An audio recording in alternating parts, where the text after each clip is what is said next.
warahmatullahi wabarakatuh. Perkenalkan, nama saya Fitriani Muhammad Amin SPD SD, guru dari UPT SDN Negeri Kecil Lembong, Kecamatan Anggeraja, Kabupaten Nrekang, Provinsi Sulawesi Selatan.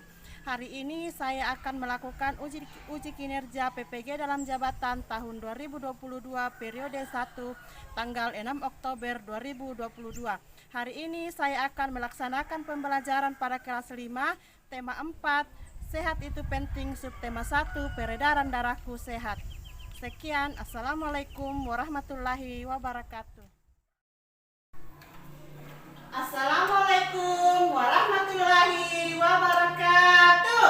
Waalaikumsalam warahmatullahi wabarakatuh. Apa kabarnya hari ini? Alhamdulillah, luar biasa. Allahu Akbar. Alhamdulillah, semuanya tetap semangat hari ini ya. Baik, sebelum kita memulai kegiatan kita hari ini, agar kegiatan kita mendapat keberkahan dan diridhoi oleh Allah Subhanahu wa Ta'ala, maka alangkah lebih baiknya kita awali dengan membaca doa. Hari ini siapa yang mendapat giliran membaca doa? Ayo, Bu. Ya, silakan Awan maju ke depan. Silakan dipimpin temannya.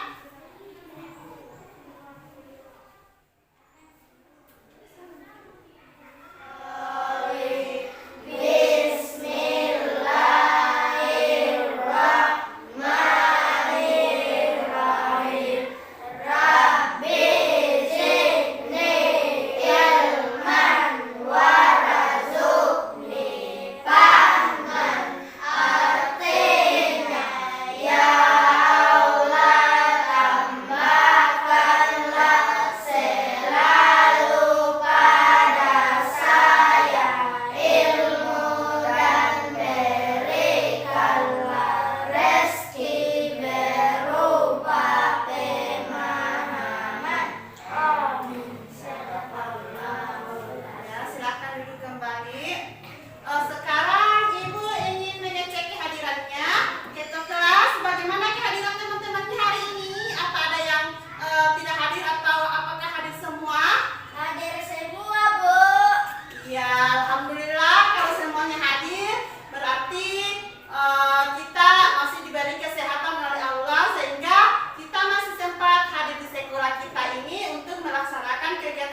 eh, sekarang Ibu mau bacakan pantun dulu ya.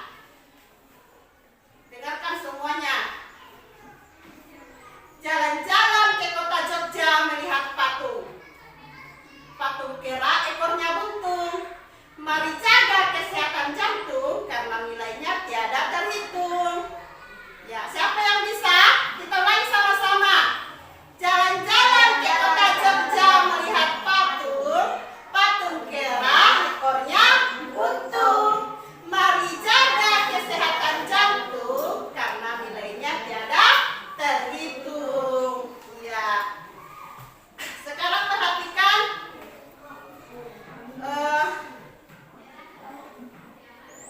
slide di atas. Kita akan belajar tentang sistem peredaran darah pada manusia. Ini alat peredaran darah pada manusia terdiri dari apa? Jantung, kemudian pembuluh darah. Yang pertama kita bahas dulu tentang jantung ya. Bagian-bagian jantung. Yang pertama adalah serambik kiri. Kemudian yang kedua ada serambik kanan. Kemudian yang ketiga ada bilik kiri. Yang keempat ada bilik kanan. Jadi jantung itu dibagi menjadi 4 bagian, yaitu serambik kanan, serambik kiri, bilik kiri, dan bilik kanan. Ini sistem kerja jantung. Jadi ini adalah sistem kerja jantung. Perhatikan gambar di atas.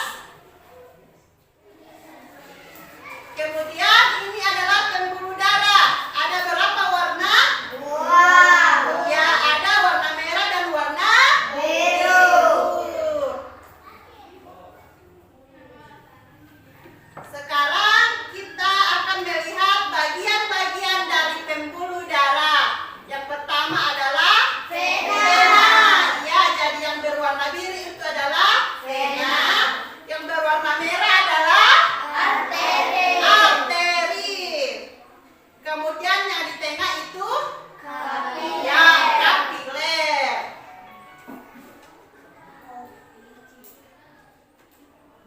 Sekarang bagaimana darah dapat beredar ke seluruh tubuh? Ayo kita cari tahu ya.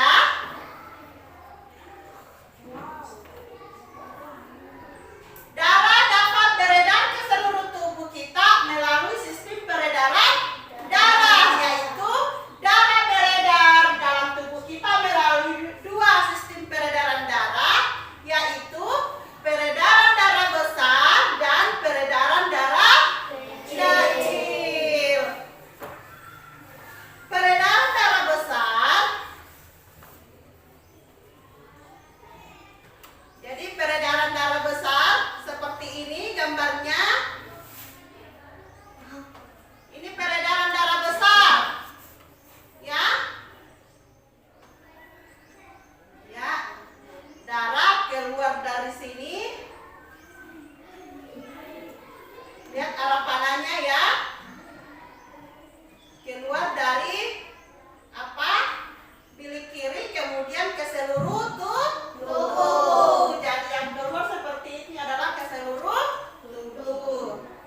Kemudian ini jantung, dari nomor 4 tadi ya, dari bilik kiri keluar, kemudian bercabang menuju ke seluruh tubuh. Kecuali paru-paru, dia tidak masuk di paru-paru. Paru-paru ini nomor 5. Ya. Kemudian kalau peredaran darah kecil,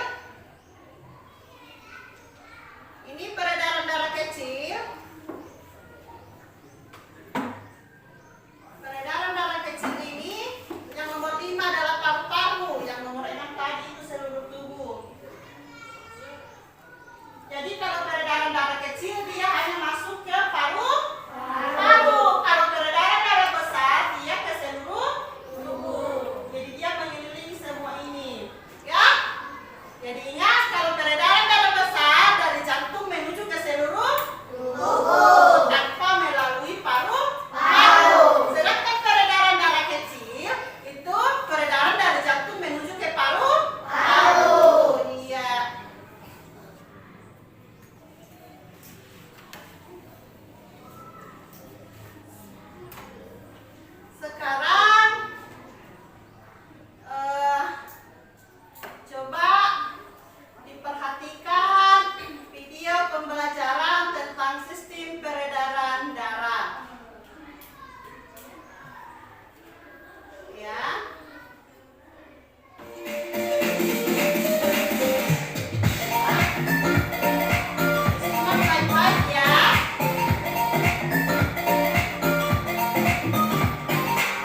memasuki materi tema 4, yaitu tentang organ peredaran darah pada manusia.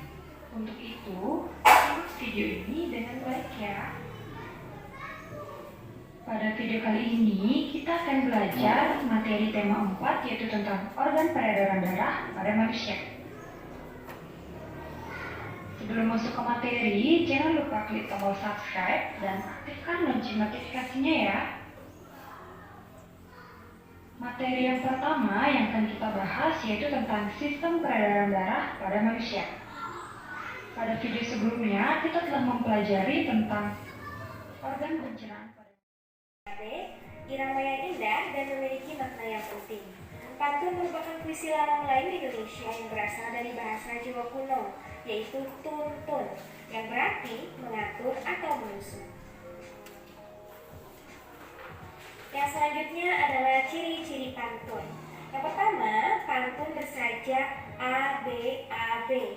Yang kedua, satu bait terdiri atas 4 baris. Dan yang ketiga, tiap baris terdiri atas 8 sampai 12 suku kata. Bagian-bagian pantun. Bagian pantun terdiri dari 2. Yang pertama yaitu sampiran, merupakan kata-kata dalam 2 baris pertama atau baris ke-1 dan kedua di setiap bait. Yang kedua, isi. Isi merupakan kata-kata dalam 2 baris terakhir atau baris ketiga dan keempat di setiap baitnya. Anak-anakku, berdasarkan siklus kehidupan atau usia, pantun itu dibedakan menjadi 3 loh. Yang pertama ada pantun anak-anak. Pantun anak-anak merupakan pantun yang memiliki kaitan dengan masa kanak-kanak yang menggambarkan makna sukacita maupun duka cita. Nah, contohnya misalnya pantun seperti ini.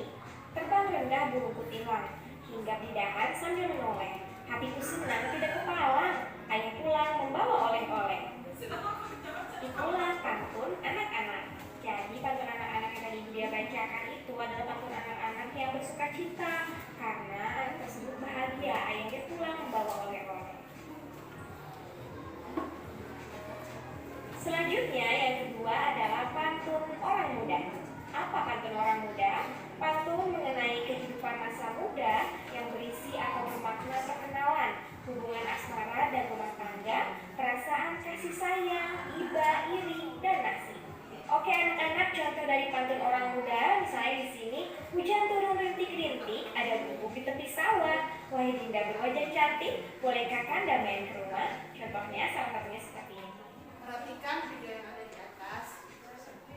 Nah selanjutnya berdasarkan siklus kehidupan atau usia, ada yang ketiga yaitu pantun orang tua.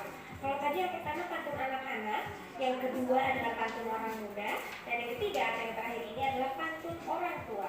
Pantun orang tua adalah pantun mengenai orang tua, mengenai adat budaya, agama, dan nasihat. Contohnya misalnya seperti pantun yang akan dia bacakan ini ya. Oke, misalnya seperti ini. Enak benar tinggal di batu jajar, segar udaranya indah dan permai. Anak sekolah rajinlah belajar, agar cita-citanya kelak tercapai. Wah, ini bagus sekali nih ya. Jadi memberikan pesan bahwa kita harus rajin belajar agar cita-citanya tercapai. Itu tadi adalah contoh dari pantun orang tua. Baik anak-anak, selanjutnya pantun berdasarkan isinya. Jika dilihat berdasarkan isinya, pantun dibedakan sebagai berikut.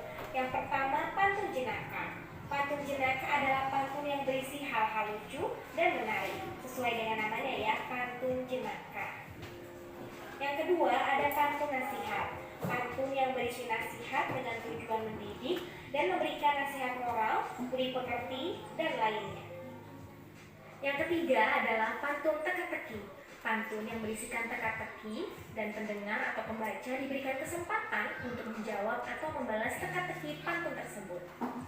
Dan yang terakhir atau yang keempat adalah pantun kiasan. Pantun kiasan adalah pantun yang berisi perumpamaan atau ibarat. Biasa digunakan untuk menyampaikan suatu hal secara tersirat. Secara tersirat itu artinya secara tidak langsung ya anak-anak.